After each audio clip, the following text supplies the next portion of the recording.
कानपुर में 3 तलाक पीड़िता इंसाफ के लिए दर-दर की ठोकरें खा रही है। आलम यह है कि केंद्र सरकार के कानून बनाने के बाद भी एक दरोगा ने उसे 3 तलाक मानने की हिदायत दे डाली।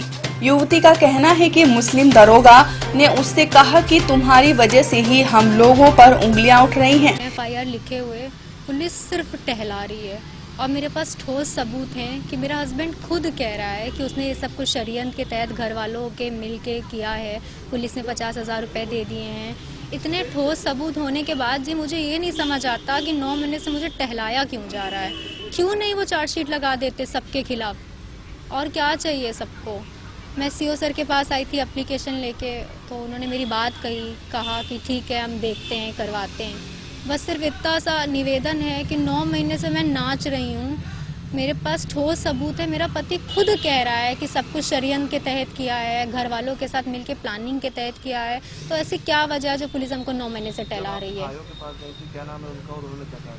मेरे जो वर्तमान आयु हैं पवन कुमार दुबे, शुजातगंज चौकी इंचार्ज, उन्होंने मुझसे ये कहा था कि मुझसे पहले जो आयु थे मंसूर अहमद, तो उन्होंने सारे नाम काट दिए हैं पति को छोड़ के। और मैं तुमको ये इसलिए बता रहा हूँ ताकि तुम्हें ये ना लगे कि मैंने काटे हैं। तो बस इसी बात पे पति की गिरफ्तारी के बाद मैंने अधिकारियों को एप्लीकेशन दी। मंसूर अहमद ने कहा तुम हिंदू हो कि मुस्लिम? मैंने कहा मैं मुस्लिम हूँ। तो बोले कि तुम पहली लड़की थोड़ी ना हो जिसका तलाक हुआ है और उसने तुमको तलाक दे दिया, तुम्हारा तलाक हो गया, तुम इतनी परेशान क्यों हो? तो हमने कहा सर कानून नहीं मानता 3 तलाक को। तो बोले कि तुम्हारी जैसी लड़कियों के वजह से तो हिंदुओं को मौका मिलता है मुस्लिम लोगों में हस्तक्षेप करने का। 3 तलाक का मामला सामने आया है, उसमें जो महिला है उसका आरोप है कि विवेचना में गड़बड़ किया जा रहा है, तमाम लोगों के नाम निकाले जा रहे हैं।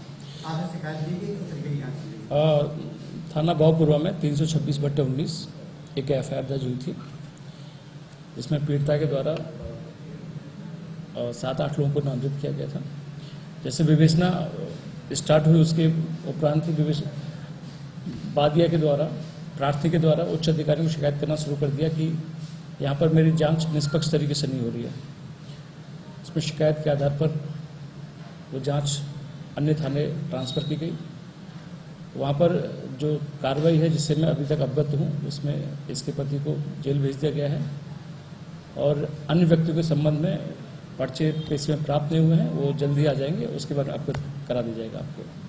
देश में 3 तलाक का कानून बन गया है, इसके बाद महिला का कहना ये है कि विवेचक ने इससे ये कहा कि शरीयत के अनुसार तुम्हारा कानून हो गया, उस कानून को क्यों नहीं मान लेती, क्यों कानून की कचड़ी पड़ी हुई? क्या ये जांच का विषय है? जो जिन्होंने जिस विवेचक का नाम लिया है वो पूर्व विवेचक थे, वर्तमान में अब वो विवेचक नहीं है।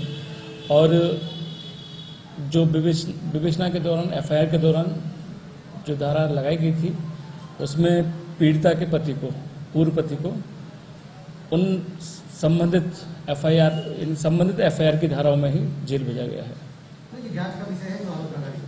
हाँ, इसको हम दिखवाते हैं, जांच कराते हैं इसको।